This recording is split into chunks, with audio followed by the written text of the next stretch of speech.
There you go. Lads and lasses, welcome to the GallowgateShots podcast. My name's Chris Turner here with Chris himself as well. And the Amazon documentary just came out. We got a chance to watch it this morning. I think Chris has watched it 4 times at this stage. You know, privy to pre-showings and whatnot, of course, as well. But we just thought that we'd just give a bit of a review of the episode, our thoughts, some things you may have missed on.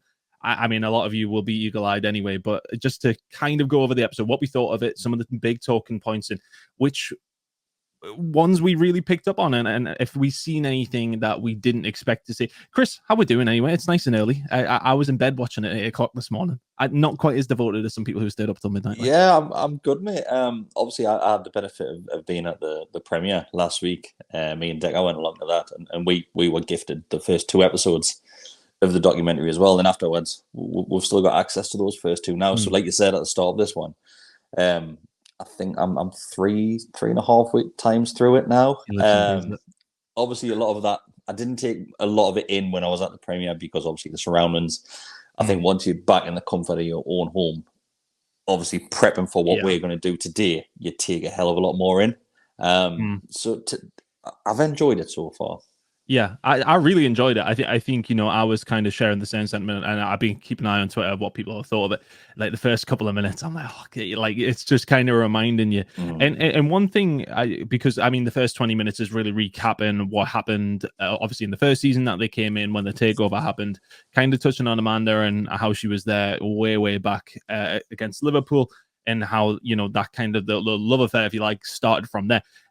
But I think for the first like 20 minutes, it is recapping on that. And I'm kind of with everybody else. It was just quite emotional seeing like how far we've come and how far we did come. I forgot how bad of a situation we were in. I for a while, I was like, bloody hell, yeah, we didn't win a game until like December or something like that. It was really bad. Even when Eddie just first came in, I think that was a bit of a daunting refresh for me, to be honest, Chris. Yeah, of course. I think it highlights, obviously we lived through it, but there'll be a lot of non-Newcastle United fans watching this, and it just highlights how bad we were at this point and how much we had struggled under the previous ownership and management, being Steve Bruce. And Steve Bruce managed to stay 10 days, I think, after the takeover, something ridiculous like that. But it just, like you mentioned, it goes right back to that Newcastle v Liverpool game back in 2017. Then 4 years later, 4 years later, yeah, Amanda Stevie finally gets hands on Newcastle United, and it just she mentioned later on in the documentary, but we'll touch on this, that she's Aries and she's very self-driven. That shows you right there that she never gave up on this football club, and she wanted it, and she got there in the end. It's a long time for her to wait, I suppose. But yeah, of course, they did get it in the end. We see all that through the first 20 minutes of the celebration outside of St. James's. You know, we don't need to remind people of what exactly happened.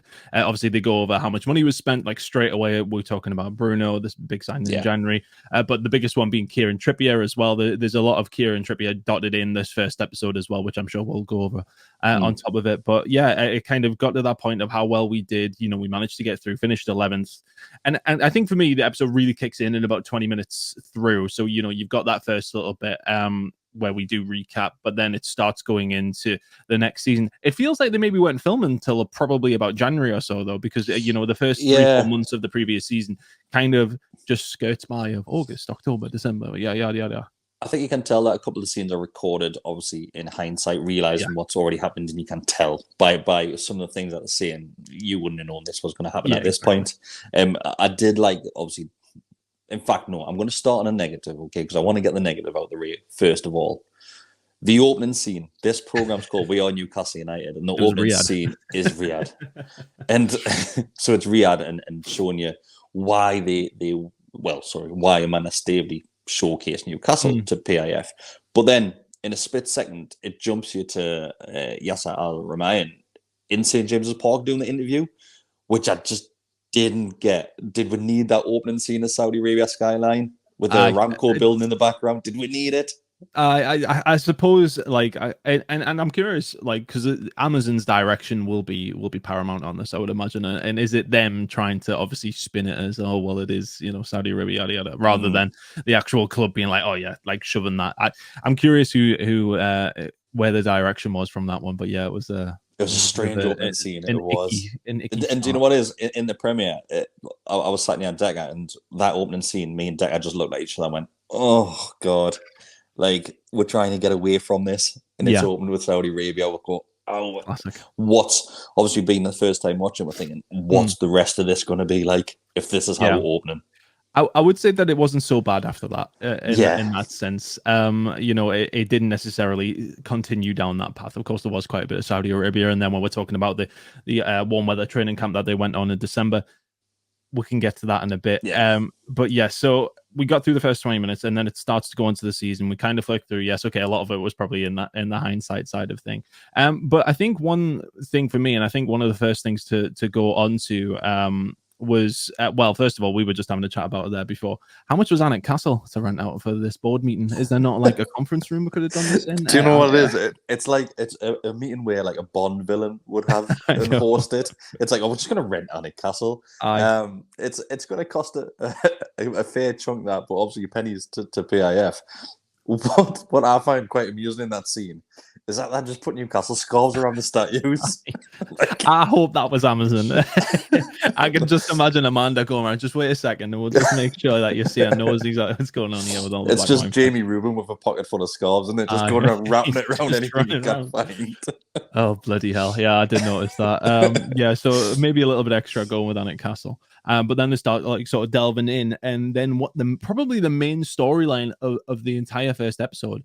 They bloody love Anthony Gordon, don't they? I mean, like I mean, hindsight is kind of a wonderful thing in the sense of that, you know, we can discuss that he didn't necessarily have the best start to his Newcastle career, didn't necessarily hit the ground running like Dan Ashworth said, but they were big on Anthony Gordon from the get go, which is nice to see that, you know, they aren't just pulling stats and just, you know, Dan Ashworth's keen, but everybody's keen. They're saying Yasir likes him as well. Like very, very heavy on Anthony Gordon from the get go, which caught me a little off guard. I was thinking, you know, means to an end, but they were talking up Anthony Gordon big time here. Yeah, I think from the outside in, obviously fans of the Premier League will know that Anthony Gordon has a lot of potential. But if you're completely blind in regards to Anthony Gordon, is it Anthony? Is it Anthony? Like, I never understand that. If there's any Anthonys or Anthonys watching or listening to this, explain what happens with the H at this point. Because over my head, different subject. But yeah, very heavy on. But like I said, if you're looking from the outside in, the way they're talking about Gordon is if he is Messi reborn. It's they are bigging him up to the point where I'm thinking, hang on a second, is he this finished deal that everybody's talking about at the moment? Yeah, and they were saying like Dan Ashworth says he'll hit the ground running, etc. And obviously, I think, you know, obviously we all know exactly what happens in the Anthony Gordon story. Is that, well, it was kind of a nothing story in the end. Like, he doesn't do a great deal. You know, injury as well. Gets injured pretty much straight away. And ultimately, you know, they're talking about him helping us get towards Champions League. And all respect to Anthony Gordon, I think, you know, this upcoming season is really where we're going to see how he does, and not to rain on his parade pretty much immediately. But he didn't really help at all. And I think, you know, coming into the situation to sort of see that, I think some because obviously it's not just going to be Newcastle fans who are watching this. There's going to be plenty of other football fans who are really interested, and they'll probably be seeing that, like, oh, clowns, like what were they thinking in terms of happens with Anthony Gordon. But this is kind of like, if that's their whole experience around how they feel on transfers, it feels like, and there was a part where Yasir says you got to leave emotion to the last part of a deal. It definitely feels like there was a lot of emotion, at least from Amanda and the closer board group, to get Anthony Gordon in. They were very, very sold on him. During those scenes when it's very heavy on Anthony Gordon, Amanda comes across unbelievably well in that instance. You can tell that she's knuckling down and she wants to get this deal done, and she calls out and bluffs early on. But now that our documentary is shown now, are we going to go into transfer windows now where teams will just look at that and say, well, she's just mentioned on that scene there that she's got enough money, but they just don't want to spend it, and they're calling the bluff. Like, is that going to work in our favour? God knows. But Amanda comes across really well. Like I said at the start, she highlights the fact that she's Aries, if people believe in that sort of shite. But she is very, very driven. and you can see that she's taking control of that whole situation. I think there's a clip where I think it's Myrdad that comes in and says, before you call, make sure you know what you're going to say. And she snaps and she says, I know what I'm going to say. Yeah. And that's obviously she makes a phone call on the back of that and saying, oh, I've tried my hardest. Even Eddie is called His Excellency Aramayan, but it's just not happening. Yeah. Then all of a sudden it just jumps. We've signed him. And it's, oh, we've signed him. Yeah. So, it just jumps. Yeah, I think, you know, like outside of the actual transfer and everything like that, it does seem as if Amanda and co were like very, very heavily involved. And I wonder if that's the case now, like, especially, you know, as time's gone on, you know, you've got Dan and you've got Darren, and how much it actually surprised me to see how much they were really involved. Like, Amanda's the one bloody calling them. And we knew that was the case before we had Ashworth and before we had Darren Eales, etc. But it was surprising to see that she's still that involved at this stage when we do actually have more, with all respect to her, more football orientated people inside the club. She's still very much at the forefront of these transfer goings on. I think it was mentioned earlier on when the whole rumours of the takeover were happening that Amanda wanted the likes of a hands-on effect at the club, and she wanted to be a bum on a seat when it comes to likes of boardrooms and negotiations and things like that. And that documentary is more than highlighted that she is our go-to by the looks of it with any sort of potential deal. Yeah. Which is really interesting. I think we kind of knew that at the start, but it's just for me to still see that in there as well. It's nice to see, and I think that kind of brings us on to the next point of Amanda was a huge part of this first episode. Like, and I think she will be going on. I was almost like, this is the Amanda Staveley show in a certain sense. Not that she's trying to like steal that by any stretch of the imagination, but it's very focused on her for the most part. Her and Yasir, at least, anyway. I think that's a good thing as well, mate, because she comes across unbelievably well, really well. And I've met Amanda before, and in every situation, she always represents herself very, very well in every sort of scenario, and it's highlighted a hell of a lot in this one as well. And even though I knew the sort of character she was, not to that extent, you're seeing something else behind the scenes. And I'm saying, obviously, I'm saying not in front of cameras, but obviously she is in front of cameras, but it's more of a fly on the wall sort of thing. Yeah, of course. And it's interesting to see how she is probably more the emotional one of, you know, she's really like, I mean, even for me, like her and Myrdad just FaceTimed Anthony Gordon when he's sat there in the boardroom and stuff like that. And I think that's just quite nice. Like it feels like a very personal touch from someone. And you think of like how big this whole the PIF side of things is, and how big, you know, in terms of her investment funds are, and to see how involved and how integrated she is crazy. Like she is like full-time Newcastle United, and that's it now. It's that bit you've just mentioned where the FaceTime Anthony Gordon, and it's very mother-esque, isn't it?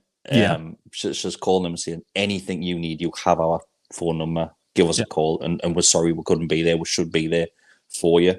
It's very motherly what she's doing there, and I loved it. It's imagine that under the previous ownership, it just wouldn't happen. You wouldn't have Mike Ashley being, just give us a call whenever you want. It's not happening. It's not happening. Whatever you want from Sports Direct, but as long as it's in the sale, like that would be about it. It just shows you that community and family feel that has happened with the club in the last X amount of months. It's ridiculous, and now we've seen behind the scenes of that firsthand. It's just shown obviously what we already kind of knew, but we're getting evidence to support that now.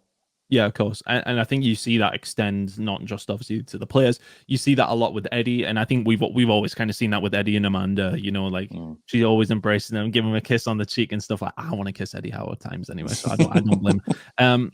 But yeah, it's that very motherly kind of thing. I think you've hit the nail on the head with that one. Another thing I kind of wanted to talk about there, unless you want to mention anything further on Amanda, is Yasir. And there's a lot on him, of course, our chairman. He comes across really well, though, which I never think he wouldn't. But I think, you know, people watching this from the outside, thinking of obviously the PIF, Saudi Arabia, like how would he really come across? If anybody's obviously aware of like Live Golf, that kind of thing, he's very involved. Well, he's the gaffer there as well. He comes across really well on this, and I don't know if people are like that or not.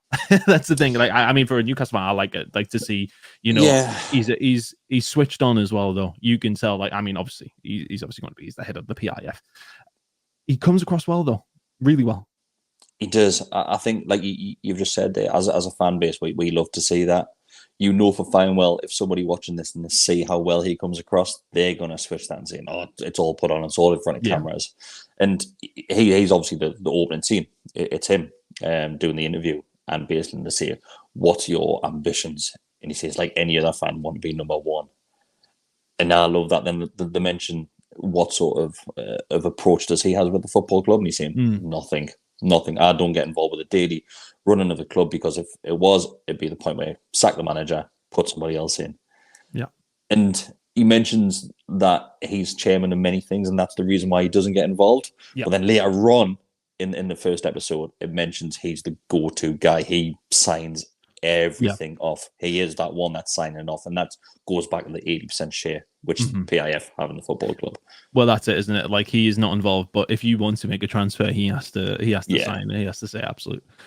So I think, you know, he is ultimately the gaffer, but with little involvement. But then also you hear that he really likes Anthony Gordon. I'm like, I don't know, does he watch Everton much? Like, I don't know how much he was involved, but maybe he's like us, and as soon as he hears of any interest, he's straight on YouTube. Couple of videos probably here and there. Most likely. Everybody looks mint on those YouTube little montages. So to see his involvement as well, I think he does come across really well. You know, he's very much. I wonder if, like, for his point of view, this was very much a good opportunity for them to distance themselves from the actual Saudi Arabia state and the PIF. You know, he's trying to sort of say it is a very, very different thing, which, you know, I think is a disputed point between a lot of people. Well, they kind of do that. It's very rushed. And Amanda mentions that they've tried the hardest since taking over the football club to separate, like you said, PIF from the Saudi state, and they've tried to tackle the concerns which people have in regards to human rights. They mentioned Amnesty International coming in and not being happy about the takeover. Did they address it? I don't think they did. They mentioned addressing it, but I still think it's a grey area. And if you're thinking you're going to get anything else in this next 3 episodes which are coming up, you are wrong. No. They are not going to mention this ever again. I mean, I don't think they would have let Amazon do this documentary if it was solely, you know, concentrating on those issues. If it wasn't just ultimately about Newcastle United, then I don't think they would have been like, oh yeah, let's do the documentary. They did in that episode, they kind of left that question up to the fans. And it went to a couple of fans. It went to Anth, and it went to Peter and Pete in the Strawberry. And Kane it was as well. And they mentioned... They kind of mentioned that obviously we're aware of the issues.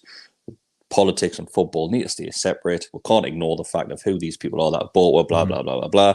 It's kind of your copy and paste, which most fans will do. Obviously, we've done it before when we've been asked to do interviews with certain media outlets where that's that question we're asking. And you can't answer it. You can't answer that as a football fan. I don't think it was fair to ask that of the fans during this either. Yeah. That should have been up to the higher of the football club. Because those fans will probably catch some flack from other fan bases, that kind of thing for that. But I suppose, you know, if you want to be involved, these things kind of come in a little certain respect.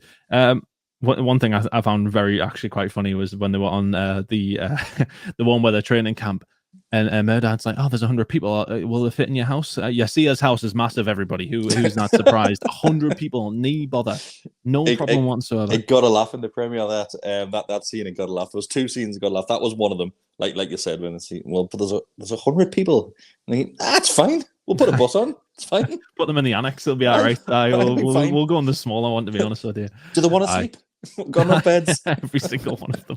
I can imagine these houses not that bad. There was that scene, and it was another Yasser scene as well, where it mentions where's the concerns when Eddie Howe was appointed, obviously with his previous relegation under Bournemouth, and he goes, well, it's a perfect appointment basically because he knows what not to do to get relegated. And that was a great moment, nice little comedy moment. That I know. He does come across really well, you know, and obviously very powerful man in his own respect, that kind of thing. But like, he does come across, at least in the documentary, as somebody who's very switched on. He's not that involved, but is involved. It's like, do you think he's more involved than what they made out? I wonder. I think he's maybe a whisperer in the ear of Amanda and Merdad more than actually like speaking to anybody else. For me, I think it'll be more so of like if things aren't going right, it'll be like, right, well, what's going on? I think he is very much the not overshadowing, but he is always kind of there, and he will be chipping in, I would say. Like God, like just God, always watching over, just like God. I think, you know, ultimately though, I don't think he would ever be saying anything about the team selection, that kind of thing. I would be very, very surprised if he gets involved in anything like other than maybe just talking to Amanda and Co about any concerns. I think it's a good thing as well to highlight is when they're doing the Gordon negotiations and they mention financial fair play and the restrictions that will have to be concerned about and not overspending. There is a lot of people involved in those Zoom meetings, a lot of people, and there's a lot of representatives from PIF in there as well. Yep. And you had obviously X amount of people in the Newcastle. There was probably about 10, I would say. A couple of faces which I hadn't recognised, don't know who they were.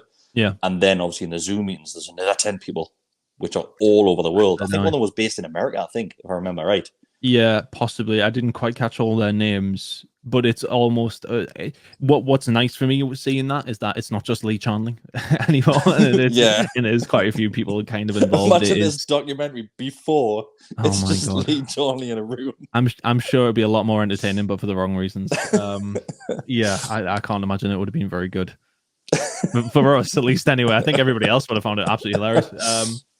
Lee Chanling. Well, the less we speak of it, the better. But it is very much a big difference to what it probably used to be instead of Annick Castle. and it's just Lee Chanling in a small little room with Dennis Wiseman. Weatherspoons on the key side. Jesus. Slugging lettuce and that. Bloody hell. So I mean, look, it's nice to see all the involvement, and you know, it is a machine now, isn't it? It's very much, you know, we look like, at least from this documentary, that we are being run as a proper club now. A well-oiled machine, mate. A well-oiled machine. I don't know if we'll maybe put that as a clip in here, just because, you know, we'll maybe get criticised for that, Chris, but we'll see. I think then, of course, it transitions nicely over towards the League Cup. And big story on Sean Longstaff as well. They really start following him at just the right time. Who would have thought it? Just before he scores 2 goals. Was that a scene in the schoolroom recorded after the the League Cup semi-final or before? If it was before, it was great timing. But yeah, it was nice to get a bit on a local boy as well. You know, we've had a big focus on new players coming in, but somebody who's been here since he was 8 years old. Nice profile on Sean Longstaff throughout that.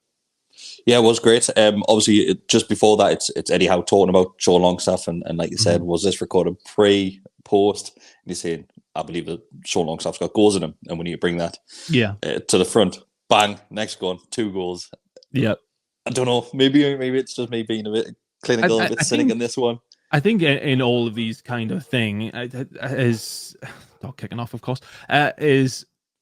You know, you see anything on like that, the Netflix side of things, if you watch the Drive to Survive, all those kind of things. And as a big Formula One follower as well, you know, you see all these things and you know that it is all construed for a dramatic effect, isn't it? Like, it's a show at the end of the day. It's a show. Yes, it's a documentary, but it's a show. It's for our entertainment. Yeah, no, Amazon are going to have to make it entertaining. They're building the suspense. They're building the storylines for it to hit in the right places. It's always going to be skewed in a certain kind of way to suit that.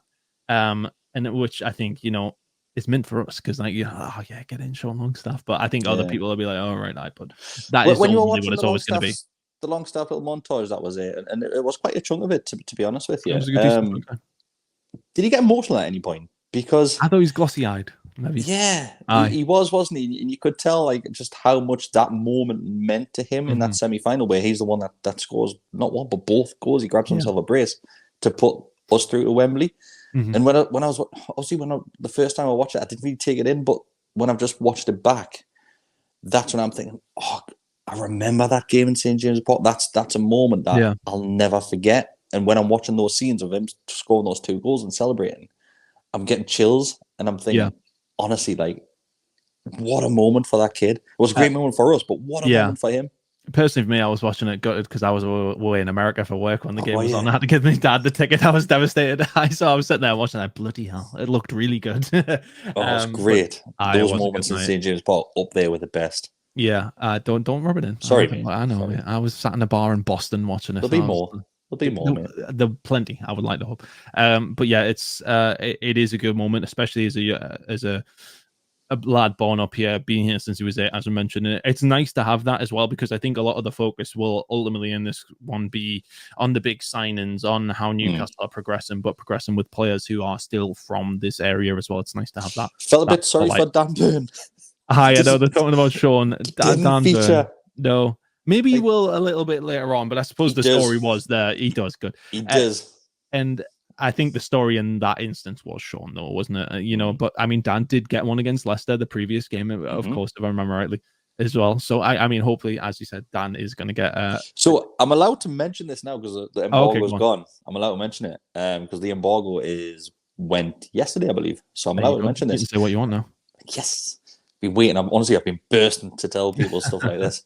So Dan Burn features quite a bit in the second episode of Wembley. There's a scene where he addresses the players before kickoff at Wembley as well. It's a nice little scene where he goes to Eddie Howe and he wants to do something in regards to preparation for the game.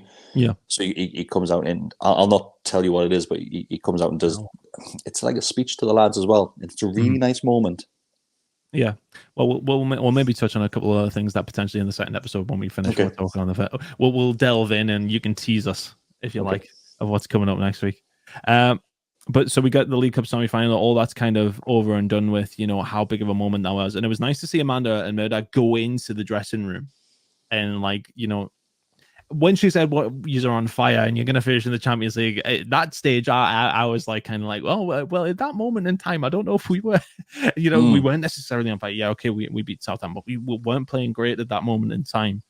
And just to see that from looking in, she's still there as that motherly figure, isn't she? Like trying to spur them on, that kind of thing. It's kind of the opposite of what Eddie Howe's like in a certain sense, at least from what we see. Eddie's always like, reserved, you're not in, it's not done till it's done. He's kind of like that at the beginning of the episode, of like, oh, well, the hard work starts now and all this, Whereas Amanda's just like, yes, you can do it, you're gonna do it. And it's kind of a completely different kind of character, isn't it, between those two? But it's a nice dynamic, I think it works nicely. It's a nice little cocktail that we've got here. Yeah. Likes of Eddie Howe being very serious, very straight, one game at a time. Then, like you've said, the emotions of Amanda behind the scenes saying, we are literally the best club in the world. Yeah. Well, Anthony Gordon, welcome to the best club in football. That's what she says. It's honestly, I know we mentioned it kind of does turn into a Amanda show, but that's a good thing. It's honestly, I can't highlight how well she does in that first episode. Yep. Unbelievably well. Comes across really, really well. So then we get the League Cup side of things out the way, and then we have a little bit of a touch on Kieran Trippier as well. Going into his home and speaking to his wife as well, and how she was not comfortable in Madrid, and it kind of just made sense for him. Obviously, we know the Kieran Trippier story. He is the most important sign of the last 10 years for Newcastle United for me. 100%. Like in terms of. And I would love to see him get a little bit more, actually, because for me, it is a lot of this is about Kieran Trippier and him coming in and turning things around, because like they kind of skewed it that way in the documentary of, we still haven't won, even when Eddie Howe came in that season where we nearly got relegated. When Kieran Trippier came in, and then that was the uptick in like the sort of when they started showing it. But was that the case as well? Of course, for us when Trippier came in, that is when things did start to turn around for us. So nice that he got his own little feature. I like the interview with his wife Charlotte, and she mentioned like you've said how much she struggles when they were in Spain in Madrid. But then obviously we'll flash forward to now with the arrival of Tonali. We saw the clip of Trippier going in to see the likes of Tonali and his reps and his partner and saying, if you need anything, I know how much my partner struggled when we were in a foreign country. So if you need anything, come and see me and I'll help you out as best as I can. Yeah. It was a nice little flashback to that moment to see what they went through. Then obviously Trippier realizing I can take this experience and use that for the better as well. Yeah. With the likes of rival Tonali. So I love that little bit. Exactly. And then obviously we were in Kieran Trippier's home going over all this sort of stuff, and like the questions he was asked, it was all about the money, etc., etc. But obviously we knew that wasn't the case. Was a bit shattered, like how they were like Kieran Trippier's had a successful career. He has had a successful career, but then they just highlighted all these runner-up medals. Yeah, I know. I was like, oh, bless him, man. No more of that. He already got another one. He'll get another one in the second episode, which is unfortunately, Spoiler. I know. Yeah. To come in and completely ruin my day. The second one's not going to be as fun, I don't think. Any more pointers you want to kind of like stand onto here in terms of what we really did see in this one? Anything that anybody might have missed that was really important? I don't think so that first episode is more as basically setting the scene for everything. I think what we heard before the documentary aired anyway is that it was the direction that Amazon went in changed a few times. And I think we saw that in that first episode because we fire through August, September, October, November. We fire through them. We don't really focus on any game apart from the Liverpool game, which obviously you see a couple of highlights from it. I think that's the first game where we'll really see in-depth highlights. The rest of them are just a couple of goals here and there. Yeah. I think I would like to have seen more behind the scenes from the player's point of view and likes of dressing room and changing room sort of things with Eddie Howe. I don't think we'll get access to that. I think from what I've heard, that's what Amazon wanted to do to start with. Yeah. Then that quickly got changed because apparently Eddie Howe didn't like the cameras being there, which I completely get. Yeah. Eddie Howe's 100% that character. That's not going to allow that to happen. Yeah. Ultimately, I'd rather the team be more successful, then we'll have a good documentary. Exactly that. Like, Then obviously that's when you see things pan in the direction of behind the scenes, that Newcastle thing and that Anthony Gordon scenario. Then you see clippets as well of fans and fans' emotions, I think. And I think, well, I know what happens in the second one, but I think each episode from now on will be different, where it'll focus on a subject, not necessarily the season as a whole. It'll focus on something to move on. So whether or not the third episode will be fan-based, commercial-based, whatever that may be, I think that's probably what we'll see rather than a timeline. Yeah, so it's not necessarily going to like, and again, and I kind of want to go back to this one because it's the one that I'm very familiar with Drive to Survive. That kind of does that. It focuses on stories rather than the timeline of a season. So it's not your stereotypical all or nothing series where it'll follow you throughout the season. Like you said, it's more like Drive to Survive, where it just picks scenarios and focuses on that one at a time.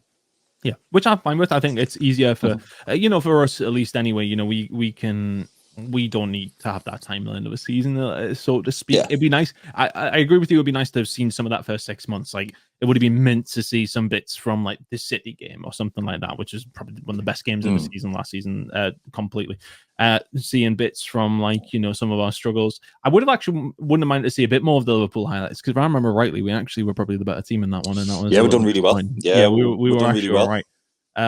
So I think, highlighting the Nick Pope thing, I would have loved to have seen something in the dressing room of what was going on in Nick Pope's head after that. That would have been mint. But also, I don't, as you said, Eddie Howe's probably not going to let people see Nick Pope bubbling or something like that. Yeah. I'm pretty confident, and if you don't mind just jumping to the second episode a bit, I don't think we'll get any sort of interview with Nick Pope about that scenario. I'm pretty confident you don't. I can't remember if we do, or if we do, it's very, very brief. Yeah. They don't highlight it very much in relation to how much that affected the prep going into Wembley. Yeah, and that would have been really interesting, I think, actually, as well, wouldn't it? Because, I mean, obviously, that was the biggest storyline for us heading into it, because it was like, I mean, I don't know about you, but standing there at Wembley, I was just like, please don't have a bad I'm pretty confident. Don't mention the fact that Dubravka was cup tied, so we couldn't use him. Yeah. Then obviously we've got a choice between Gillespie, who is third, fourth choice keeper at this point. Then we've got Karius, who hasn't played a professional game in X amount of years. It doesn't touch that whatsoever. Yeah, it would have been nice for them to delve into that, because for Newcastle fans, that was the biggest story, full stop. And even somebody from the outside in, looking at that scenario, going into that game with that such an impact, it would have been great for them to know of that, but it just I'm sure it doesn't get mentioned. Yeah, and I wonder if that is because of what you say about Eddie Howe not wanting, too much involvement, that kind of thing, not wanting the cameras there at crucial moments, doesn't want to kind of portray that too much. So maybe that's as to why, but that would have been a nice little storyline to delve into. So second episode, other than what you've mentioned, what have we got coming? What have we got to be excited about? Without giving any spoilers away, so the second episode, a lot of it is Wembley based, obviously, because the way it's left. So it's going to be a painful one, right? Okay, hi. It's not too bad. It focuses a lot on the fans travelling to Wembley. Yeah. And jumps a couple of times the scenes at Trafalgar Square, and things like that. Just things that we've already seen, really.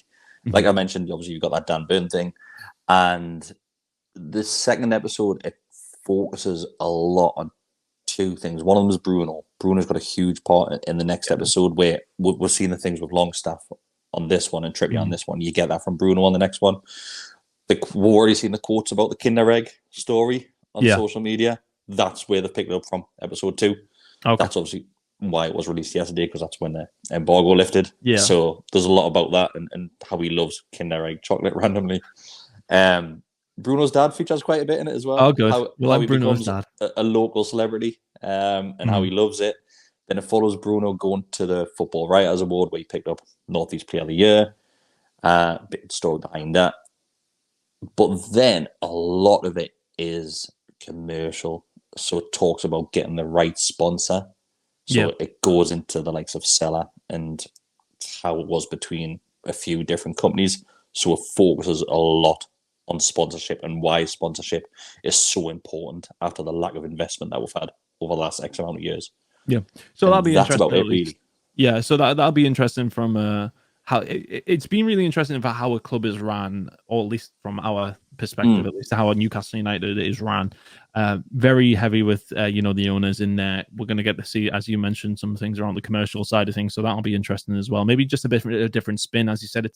It's the stories. It definitely feels like it's more of a drive to survive kind of thing, where you're picking up on little bits that people don't get to see too much, but not so much about the dressing room and about the team. It's about the club and how these things are run. But no, I think, overall for me, I really enjoyed that first episode. I was kind of there with a lot of people I'm seeing on Twitter sort of saying, goosebumps. I wasn't quite crying. A couple of people said a couple of tears at the beginning of the episode, but it was so nice to just kind of relive that moment. And overall, I would say it was a really good first episode.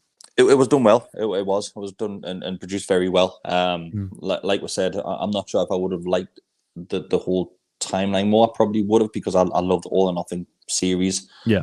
But I just know at this moment in time, the club are not going to allow that sort of access for a full season, because that can derail that season. And it was such an important year for us, the last 2 years.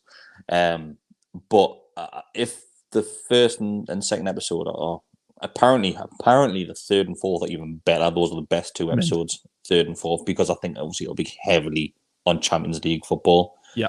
But honestly, produced really well, and gave us a little glimpse of I wouldn't say things we didn't know, but it just showcases them more, and we're seeing the evidence now of how well this football club is ran behind the scenes and will continue to be. So that's what I took from it. Yeah, exactly. Well, first good episode anyway. Hope everybody at home obviously enjoyed it as well. Let us know what you thought of the episode. Is there anything that we missed or anything specific that you guys wanted to talk about? Leave it in the comments below on YouTube, of course, and let us know what you thought of it, and we'll try and discuss if you want us to discuss anything particular next week. Chris, I think we'll come back next week. I don't know if you're busy on next Friday. We'll come back next week. We'll talk about the second episode, because you've already seen that. You'll already have 15 pages of notes on it as well, so we'll be good. I never do notes, and look at this. I've got pages and pages. We could probably do the second episode already at this stage. You've already got it locked in. But no, I really enjoyed the first episode. Looking forward to the second one. And just finally, if you guys want to subscribe to the channel, click the subscribe button below. Then become a member as well, Chris. I'll let you do that spiel. You can do. So you do get early access to likes of videos if you do become a member. It is just $2.99 a month. Starts from $2.99 a month. Like I said, you get early access to videos, you get extra videos, and you do get access to that most important Telegram group as well, which is just a community full of Newcastle United fans. It's absolutely buzzing in there at the minute. Mint. Excellent. Well, cheers, Chris, for talking through it. I hope everybody at home enjoyed the episode. We'll see you for episode number 2 next week. See you then.